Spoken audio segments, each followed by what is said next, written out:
Hi, if you're interested in hearing about a great book review, great book series that I read when I was younger, and a good mini-series on the same fictional character, one of my favorites, then stay tuned because I'm going to go ahead and tell you all about it.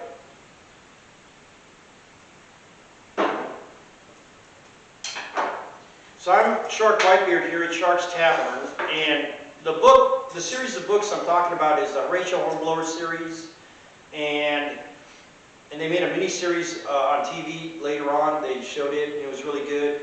And it's about a young man. He starts off when he's like 16 years old, and he becomes a midshipman in the British Navy back in the 1800s, and then moves his way up, all the way up to Admiral, I believe, when he ends his career and becomes a hero in the English Navy, and fought through the Napoleonic Wars and everything else, and has his ups and downs and high points and low points and everything he goes through to strive and to do his duty and be a good sailor and everything else.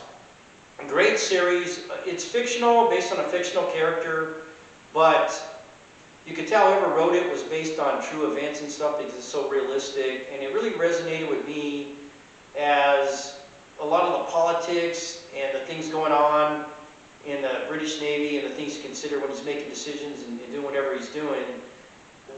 Being that I fought fire, wildland fire for like 28 years, I ended my career the last so many years as an engine captain, and kind of resonated with the same kind of stuff that was going on. And he has a lot of good people there backing him up and supporting him at times. Sometimes he has some ruthless, cold-blooded people, and sometimes they're out there looking for a scapegoat depending on when things don't go right. One of the best books I read, it's told by a guy who's one of the lieutenants on a ship of the line with Horatio Hornblower. He's a lieutenant. And a ship of the line back then, you're looking at about 900 men on the ship, a little bit over 900 men. And they got everything. It's a powerful ship, and Hornblower is one of the lieutenants. And they go through their ups and downs and everything else.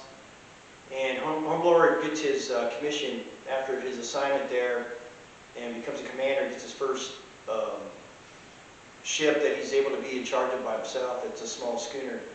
It tells about how he has to go in front of the Admiralty, the House of Lords, the politics, the policy back then of taking prize money. When if you took a ship or something like that from an enemy ship during war, the captain would get a percentage, and every crewman would get a percentage on of the prize he took, and how that worked. And then it talks about how basically there was a standard procedure where rich guys, powerful men who had money could basically buy a commission and an officer a commission for their sons and stuff from rich guys, and how they went about that and how this was accepted practice. So Hornblower is a guy who's starting out and really doesn't have any connections or anything with people high up the ladder. So he has his ups and downs.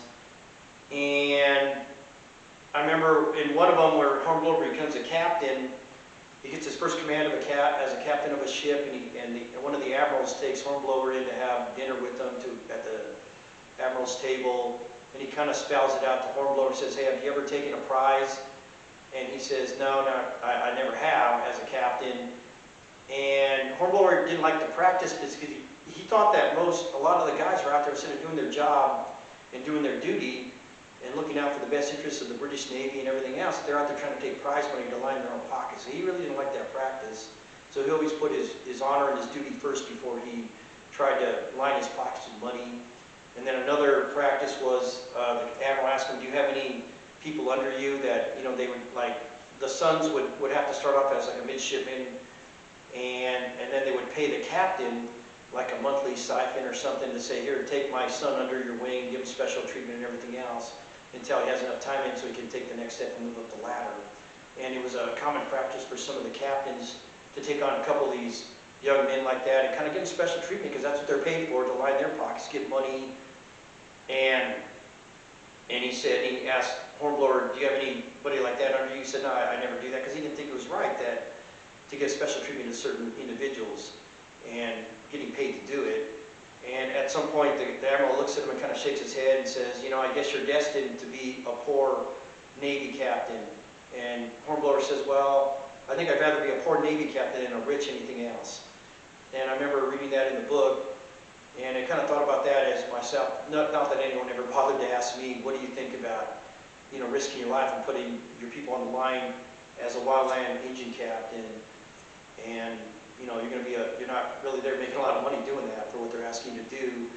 And I think that would have been my retort was, well, I think I'd rather be a poor wildland agent captain than a rich anything else. So there's a lot of stuff in the books I really resonated with, and really thought were really good, and what it was like back then, and a lot of stuff's going on now. So if you like reviews like this, then go ahead and please subscribe, share, like, give me a thumbs up, post a comment. Thank you very much.